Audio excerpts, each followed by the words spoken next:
wonderforce.com.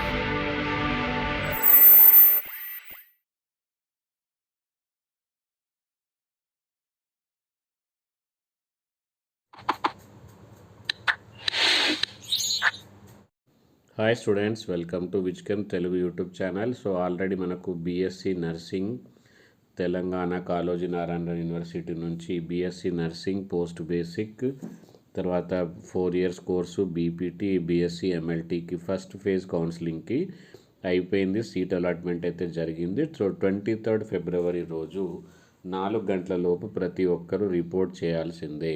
వాళ్ళు next ఫేజ్లో join కావాలి అనుకుంటే, సెకండ్ ఫేజ్లో మళ్ళీ వెబ్ ఆప్షన్స్ ఇవ్వాలనుకుంటే ఖచ్చితంగా మీ ఒరిజినల్ సర్టిఫికేట్స్ అక్కడ ఇవ్వాలి, ఫీజు పే చేయాలి.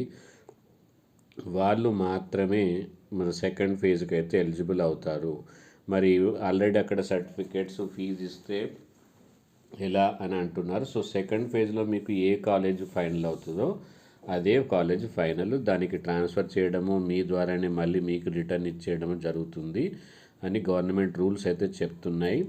సో ఎవరైతే సెకండ్ ఫేజ్లో నచ్చకపోయినా రిపోర్ట్ అయితే చేయండి. ఒకవేళ మీరు బీఎస్సీ నర్సింగ్ కానీ ఇలాంటి పారామెడికల్ కోర్సు చేయాలనుకుంటే.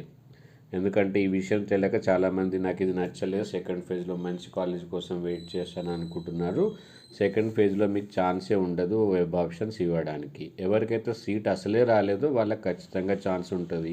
ఎవరికైతే సీట్ వచ్చిందో వాళ్ళు రిపోర్ట్ చేస్తేనే సెకండ్ ఫేజ్ అయితే ఛాన్స్ ఉంటుంది. అండ్ చాలా తక్కువ టైం మిగిలింది కాబట్టి ఇంకా మీరు రిపోర్ట్ చేయకపోతే రిపోర్ట్ చేయండి. అండ్ మన టెలిగ్రామ్ గ్రూప్లో జాయిన్ అయ్యి వీడియోని లైక్ చేయండి. మీ ఫ్రెండ్స్ అందరికీ కూడా ఇన్ఫర్మేషన్ షేర్ చేయండి. Thank you. Bye bye. See you with the next update.